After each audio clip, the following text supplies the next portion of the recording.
Hello, everyone. You're welcome back to the Unraveled Closet.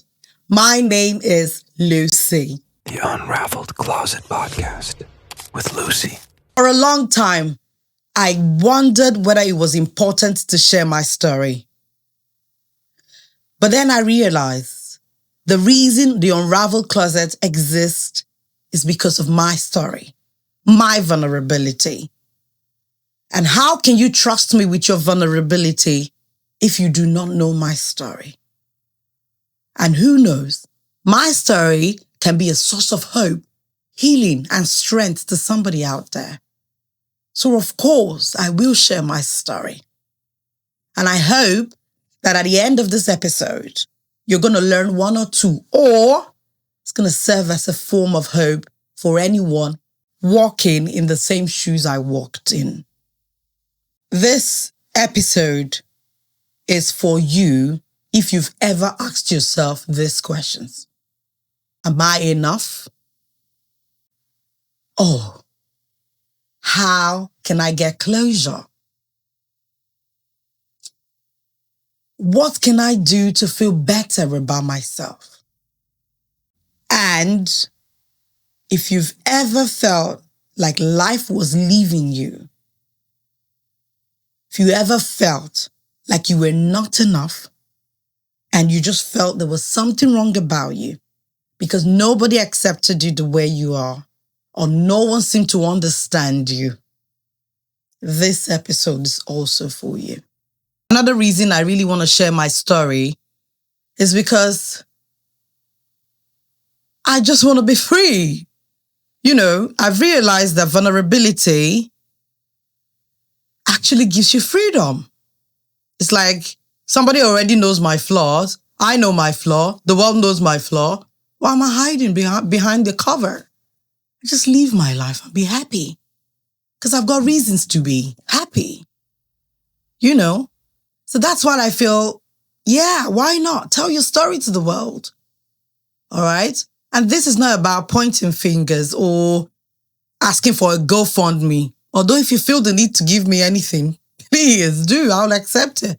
But no jokes. On a more serious note, I went through some things that really changed my life forever. Some real big things. And I'm going to share it with you. Going to be as open as I can. All right? So stay tuned. I grew up in an African home. For those of you who don't know me, I'm Nigerian.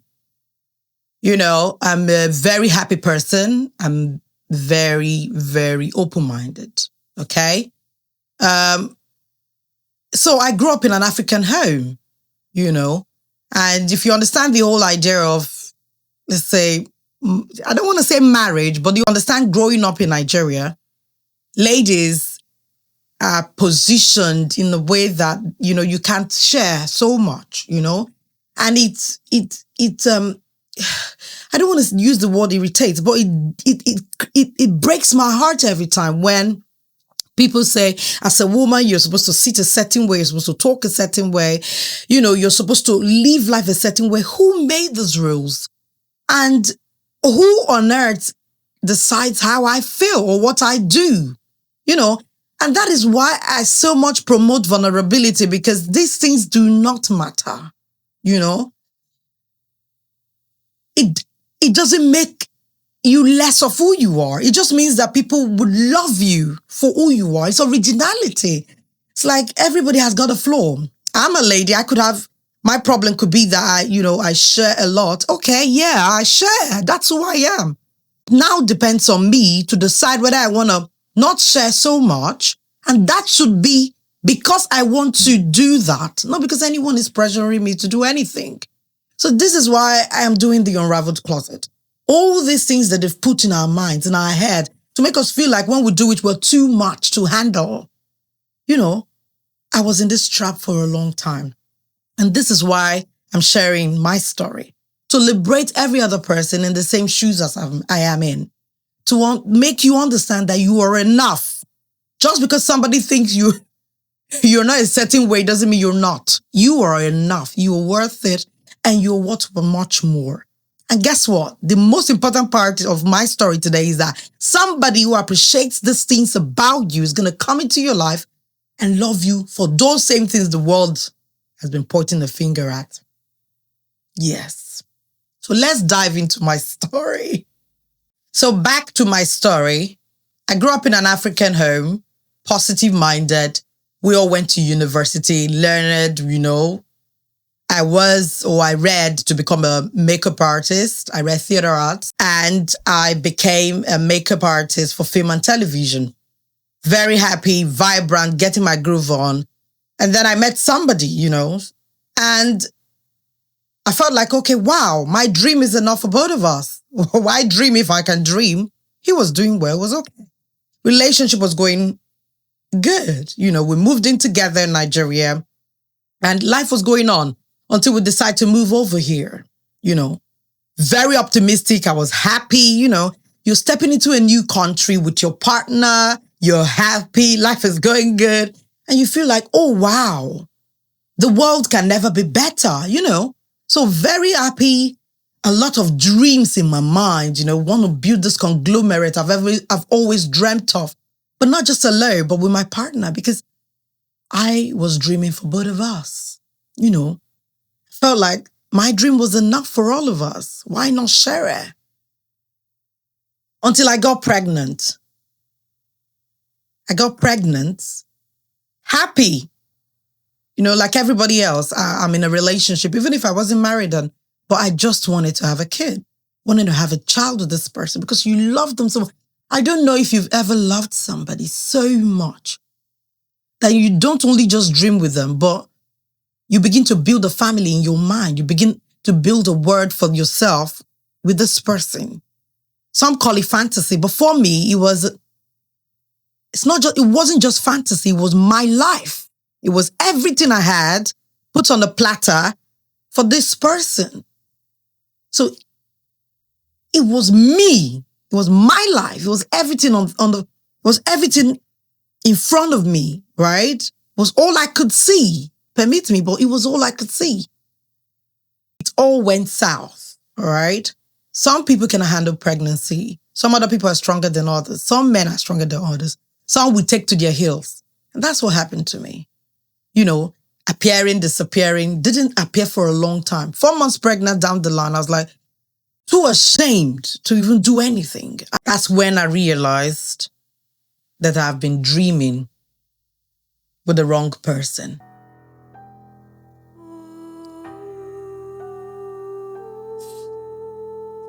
How did I let myself go so far to think I could change somebody? How did I let myself go so much?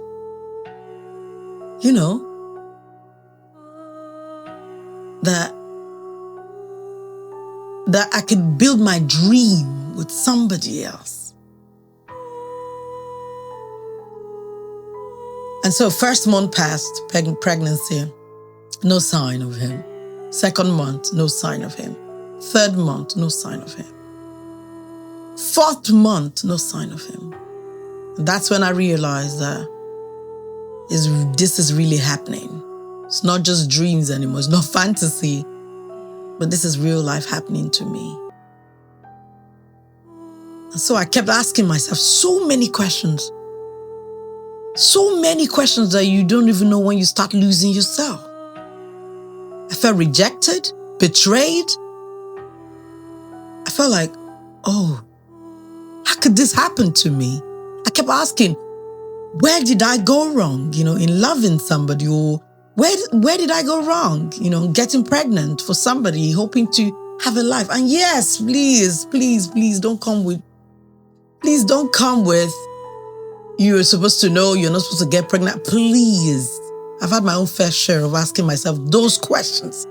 So this is not about question tags or anything, but this is me sharing my own diluted story. For that moment, nothing made sense. I asked myself those questions 1 million times. I couldn't get the answers to. So what did I do? I was like, no, I'm done. It was COVID. I was working on by myself. I was paying my tuition every month. I was trying to be a good girlfriend or whatever what I was trying to hold it together. But I just couldn't. The 4th month, I was broken to pieces. Like, how do you raise a child when you've got nothing to eat, no food? I was living off my sister in a house. How do you tell, moreover, from an African home, how do you tell your parents that the man you traveled with in the same plane left you hanging with a 4-month-old pregnancy? How? How do you explain that to my mom, who had wishes and dreams of her kids settling down? How do you tell that story to your parents who have given you so much, made so much sacrifices for you? It's easy to judge people, but how do you do that? And so one day I was done taking it. I was like, I'm done with this, and I'm not going to take it any longer, even if they call me stupid or what. So I rang the hospital and I was coming in. Yes, I decided to go for termination of the pregnancy because I couldn't take it any longer. I couldn't take it any longer. It was so hard. As soon as I got to the hospital where I had already planned to terminate the whole pregnancy, the nurse said, "Can we have a listen of your baby's heart?" As soon as I heard her heartbeat, my darling, I couldn't move. I cried on that table, whatever, stretcher, whatever. I cried so hard. Like I've never cried in 4 months. I cried so hard.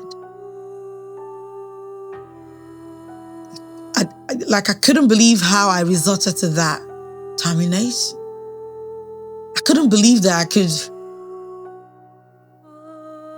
do that to my own flesh and blood. Couldn't believe that I thought about ending the life that God Himself gave me, regardless of how I got it. I got the pregnancy or who the father was. From right there on, I told myself, you are going to see this pregnancy to the end. You're going to get her from this place, and you're going to believe that that heartbeat is enough to beat you back to life. And so I got up from that table that day. I walked back home. My sister welcomed me warmly. I got in her arms, got back all the strength I could. And I said, yes, that was my closure. You would think it would end there, right? No, it didn't. No, it didn't.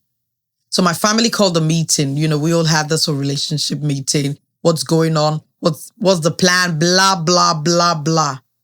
But there's something we call abiku in Nigeria. Yes, it means going in and coming back. Going in and coming out. So they never stay. In one of these popular poetry says, coming and going these several seasons. Do stay out in the baobab tree. Follow where you please your kindred spirit. That was my situation. He will come one day, he will go the next. He will come one day, he will go the next. Don't blame me. My heart was as fragile as anything.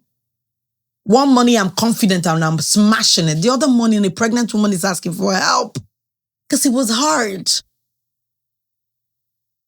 So that kept on going forever until I decided, this is over, man. How long are you going to do this? How long are you going to do this? How long are you going to do this? I'm telling you. Labor came. I gave birth to my beautiful daughter. And I started my life again.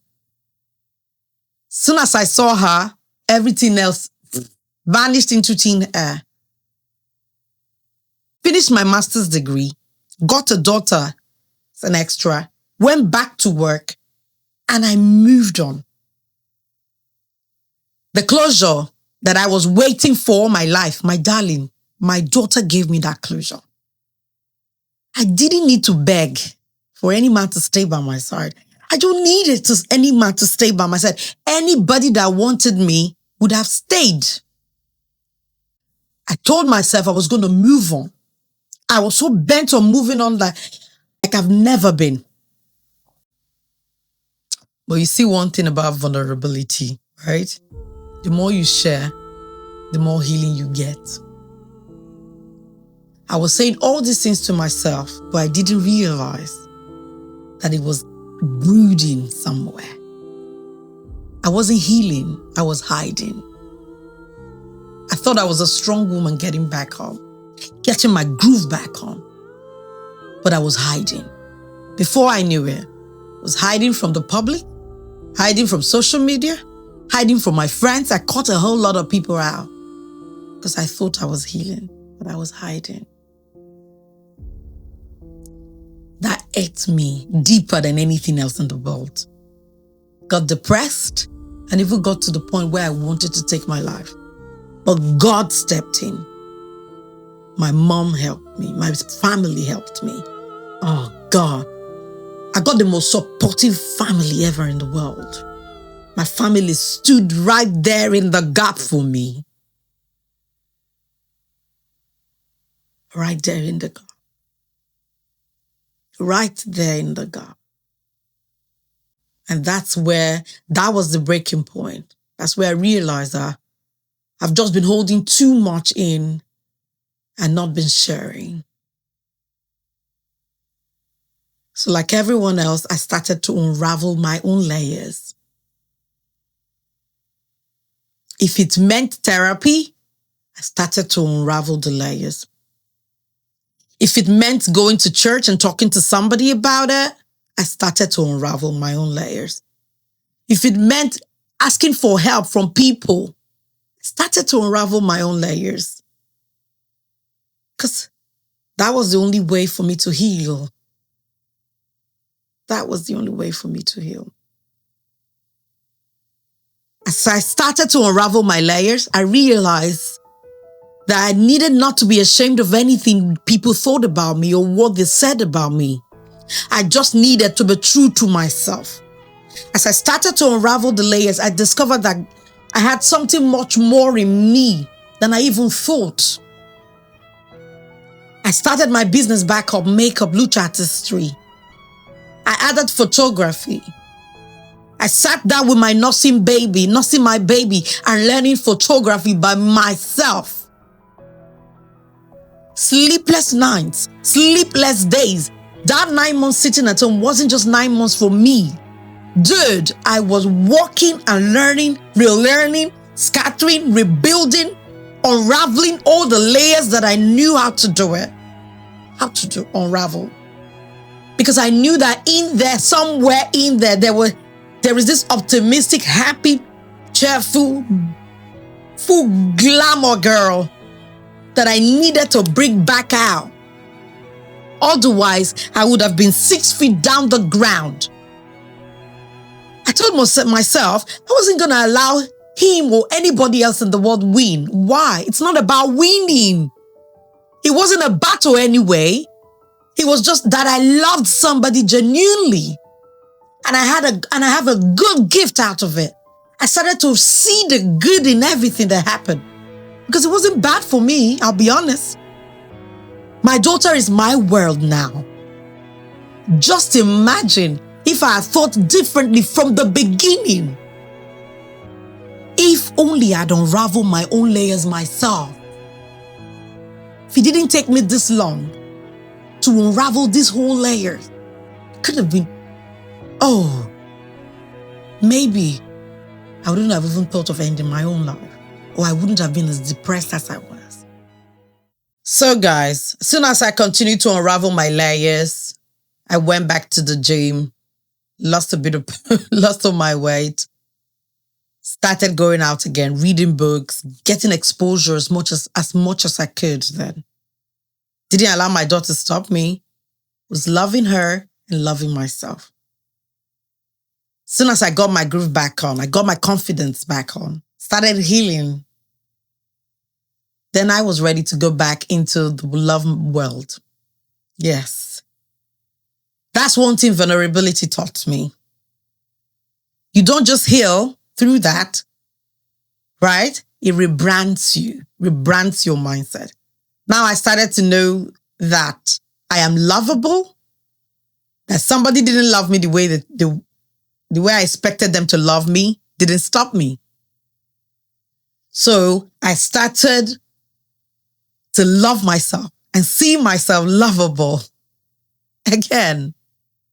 Right there, I jumped into the dating market. As soon as I entered the dating market, I entered the dating site. Where else was I going to find somebody? But that's where it was. I had sleepless nights of praying, but I was on a dating site.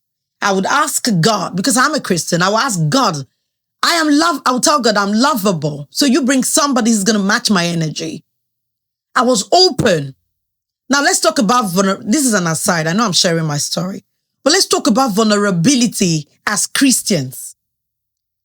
You've got to be vulnerable with God. You've got to let him know where it hurts. Be honest, if you hear me talk to God, you're going to be shocked.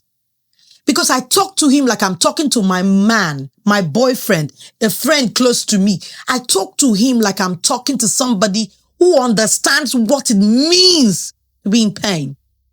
So while I was going to him with my vulnerability and healing, I was going out as well. I was going out to find somebody who's going to match my energy because I knew he was doing the work at the background. So if I trusted God to do the work at the background, I needed to go out to look for that. Exactly. So I stepped out in faith. Dates were useless. Some of them were rubbish. Some of them were useless. Some of them I had to go back home and cry. But yes, I did it. And I was happy I went on those dates. Because that's where he was, my intentional man. Oh, my intentional man was there. All the things the world said they didn't like about me, perhaps I didn't really care. But everything my past relationships was a problem. The whole African mentality of a woman is not supposed to say some things outside. Those were the things my partner wanted to hear from me. So my partner taught me to love my flaws more than anybody else. Don't get me wrong. I knew these things. I already started to love my flaws. But he spotted out the light. He put a limelight on those things for me. The first date I had with my intentional man, I'll be honest with you, he said, babe, you're not just a makeup artist. You are an artist to the core. The first time I showed him my work, and he told me, to be honest, you're supposed to be getting paid millions for this work you create. Then the first time he heard about my podcast, he said, babe, as long as this is what you want to do, I will support you. You need to meet my intentional man. If anybody tells me that I will meet somebody who would love me, regardless of what I am, who I am, I would say you're a liar. I would never believe it. But there he was, my intentional man, hiding behind the curtains, hiding behind the layers. All I needed to do to meet him was just to unravel my own layers, which I did. Who knows what's hiding under your layers? Who knows what is hiding under those layers you've built up for years? Honestly, I'm in the UK, and sometimes when I meet young people, married or no married, and I realize how much they live other people's concept, not their own original life, it hurts me and it breaks my heart. Because if there's anything I want everybody to do is to experience this level of living in your vulnerabilities and owning them and loving yourself just for those reasons. Dude, before you meet me outside or even say anything, I've even told you, I said, hey, I enjoy talking. Do you like talking? Because I do it. And I don't know why I have to hide from talking because some man somewhere thinks he's the head. I don't really care. I just want to be happy. The same way I respect my man's choices. My man says he wants to, go out for a swim and he wants to. I would respect, because that is who he is. If it says his vulnerability or his flaw is which flaw can I use now, guys? Whatever it is, but he is owning it and loving himself with those flaws. Dude, I would love him more. I wonder what good things and God-given talents we are hiding under layers. Pain, shame, fear, doubt, worries, all these things. On these layers have hidden your gem, my love. So what? You've given birth, and so what? You've been in 60,000 relationships, they broke up, and so what? Owning your vulnerability, understanding that it was not an easy process for you. You have been broken 16 times. It's okay. It's not a place to be ashamed of. It's a place where you heal. You don't hide, you heal. And by healing, I mean you unravel everything. You are honest to yourself. I don't trust people anymore because they failed me. I don't love people anymore because they failed me. I think I have a trauma with this. You start to unravel. The more you share, the more healing you get, the more unraveled it is. Not only did I meet an intentional man, but my intentional man knew what he wanted from the beginning. And so it was easy to get married. It was easy to just click in. It was easy to become a partner. No wasting time, no stress. I mean, I'll be honest with you, the first time I ever left the UK was with this lovely man. If I've ever left the UK, it's this man. You know, if I've ever seen the beauty of Bournemouth Pool and everywhere, is this man. Somebody who's not ashamed to hold you in the hands and show you to the world. Who's not ashamed to love you unconditionally. You needed to see me begging for love 5 years ago. Begging to be loved. Why? Because I was pregnant for a jewel. You needed to see me then. You needed to see me when I was unraveling my layers. It wasn't easy. But here I am, bold as anything. I did not just learn to prioritize my life, prioritize my happiness, prioritize my family's happiness. I also learned to say no. I learned everything I needed to learn to be this bright and happy person. To be able to do the unravel closet in a way that people can understand that you do not live in people's concept. You need to live your life as happy as it is. And in those broken times, see, that is where you will find strength. In the Bible, St. Paul says, in my weakness did I find strength. So imagine if God is waiting for you to actually be weak. I'm just saying. But for you to be vulnerable to him so he can provide you with his strength. You never know. All this, I got it, I'm strong. Sometimes it doesn't work. Sometimes all you need in that moment is to relax and be vulnerable. Cry. Crying is not a problem. Brokenness is not a problem. Not every plan in life goes the way we planned it. But everything works out. But sometimes those brokenness, those pain actually skyrockets you, pivots you into the right place you should be, a better place. So it's okay to be vulnerable. It's okay to be tired. It's okay to be broken. But please don't stay there. I learned the hard way. Please don't stay there. Even if you don't owe anybody anything, you owe it to your children. You owe it to the people who think you cannot make it, to make it. You need to prove the world wrong that you are something.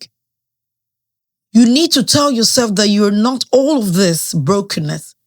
But at that moment, you were broken, which is not bad. But it's the rise after the fall that matters. Right now, trust me, I'm not where I'm going to. I'm not there yet. But I know that I've got the right state of mind to go there. I know that I got the support of an intentional man. I know that my family loves me and they're cheering me on. I know that my daughter will never forgive me if I give up. So I know these things for sure. And because I know that, guess what? I'm going to get all that was taken from me. Hey. Everything that the years took from me, I am getting it back in 100-fold. Why? Because now I know and I can see where God wanted me to be. Now I know that I've got more potential than normal. Now I know I can do all things through God that strengthens me. Now I know I can be much more if I believe. Now I know that I just have to speak it into reality and it comes to pass. Now I know that I've got it and nobody else can tell me otherwise. Now, because I've unraveled my layers, I am healing well. Now I don't need to go back into the room and cry. Oh, that was what somebody said about me. He used to put me in a place where I couldn't even move. Oh, you needed to have seen me when I was pregnant or when I just gave birth. I was in a sorry state. A case of sorriness, if there's any word like that. So guys, I've got a few questions for you today. Are you healing or hiding?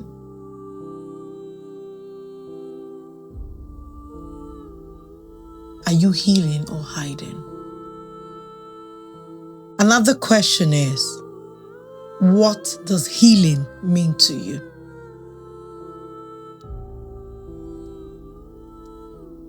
Do you think the way you are or feel right now is not important? Everything you feel, every brokenness, rejection, is a springboard to where you're going. So it is very important that you share and you heal from it. Running away from it is not going to help you. Hiding behind closed doors is not going to help you either. There is no in between here. You either heal or you don't. So this is my invitation to you, darling. Stay vulnerable like every other person. Understand the emotions that you feel. Tag them, analyze them, feel them, and don't be ashamed to feel them. So, feel those emotions. It's okay. Develop through them. But don't stay there. Generate that, transform that pain into resilience and fight back. Because you can do it. You can get better. You can heal better. But don't stay in your story. Don't hide. Heal. I hope you enjoyed me sharing my story. And I hope you can share. And I hope you can share this episode to everyone you know who needs to learn to live with their vulnerabilities, live with their full, learn through pain, grow through pain, and glow later and glow after the pain so that they can understand that there's something called rebirth, repurpose, from vulnerability can we grow, from vulnerability, from being ourselves, experiencing this pain, learning from the pain, healing from the pain, can we be much more. Thank you so much for watching our episode. Do not forget to share, like, and comment. And if you want to share your story, my DM is always available for you. Reach out and keep living with your flaws. Keep being you. Keep being original. I remain myself, Lucy, and I love you because you're worth it. Cheerios. Mwah.